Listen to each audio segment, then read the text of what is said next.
May the sweet presence of our Lord Jesus be with you, heart dwellers.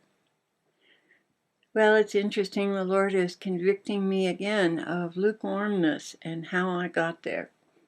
And I think I've been feeling this. I've been feeling something wasn't quite right between He and I. In spite of the beautiful graces that He's been giving me in prayer, I've been taking little liberties here and there for my flesh, which I shouldn't be doing. And it's definitely led to lukewarmness in my own heart to some degree. So I'm going to share that with you because this is probably one of the most important things we can keep an eye on in ourselves. It's the little foxes that spoil the vine, my love, Jesus began. The little things you do that you know you shouldn't do. They are proofs of self-love and lukewarmness towards me, you know. Yes, Lord, I'm very convicted. I thought just a little exception for the flesh here and there was no big deal. How wrong I am. It's a very big deal. I see where Satan gets in slowly, so you don't notice you're going off track. After all, you're not going into debt or buying a Corvette. It's just a chocolate bar, for Pete's sake. He continued, you know how it feels when you nick your finger and it bleeds. It takes a few days to heal, especially if it's on a knuckle. In the meantime, it hurts. It makes your whole hand hurt. Even though it's not life-threatening, it mars your body's performance. And it's a distraction. Same way in relationships. Little indifferences hurt. When they accumulate, they do damage. And that damage has to be repaired.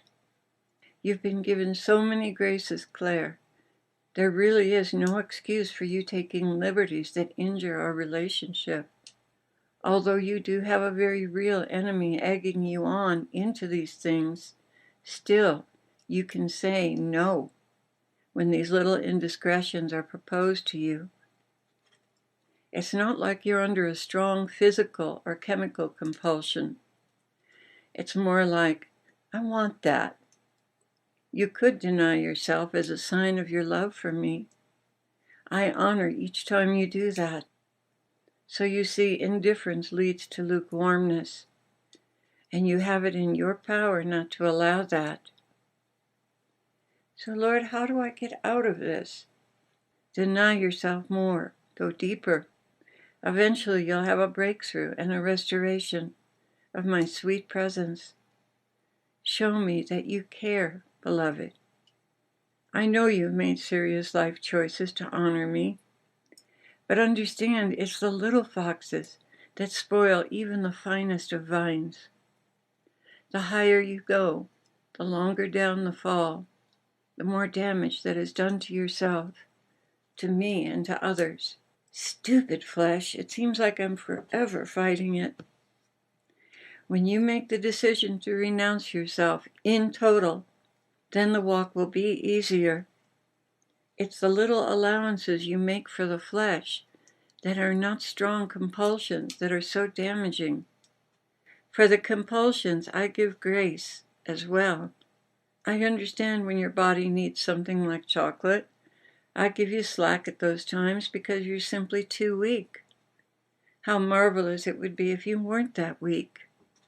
But I use it to help with humility. Now I know how badly you feel, but you're not out of the woods yet. Not until you totally renounce yourself.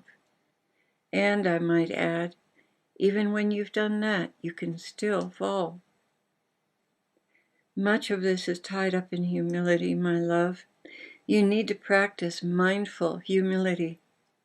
In other words, take every thought captive.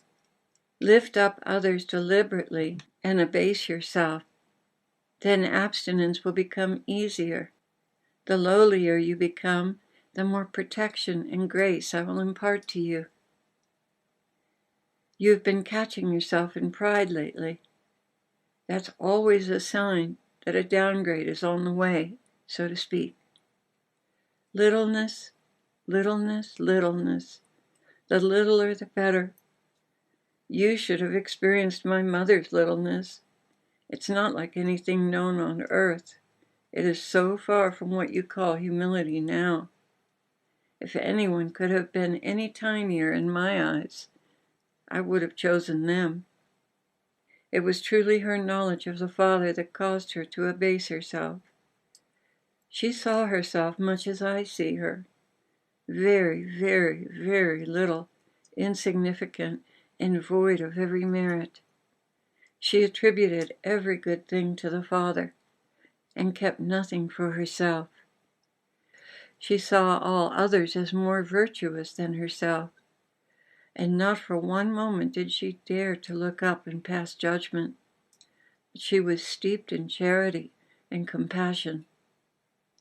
All of you, my brides, could have learned from her example, but you have my example of continual brokenness, humility, charity, and understanding.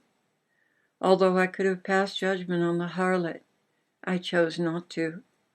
You see, that's the Father's job. Go now, my love, and get some rest, and we will begin anew tomorrow. Lord, I'm willing to be made willing. I just hope you don't have to use a crowbar to straighten me out. My love, I always choose the most gentle way to guide you into holiness.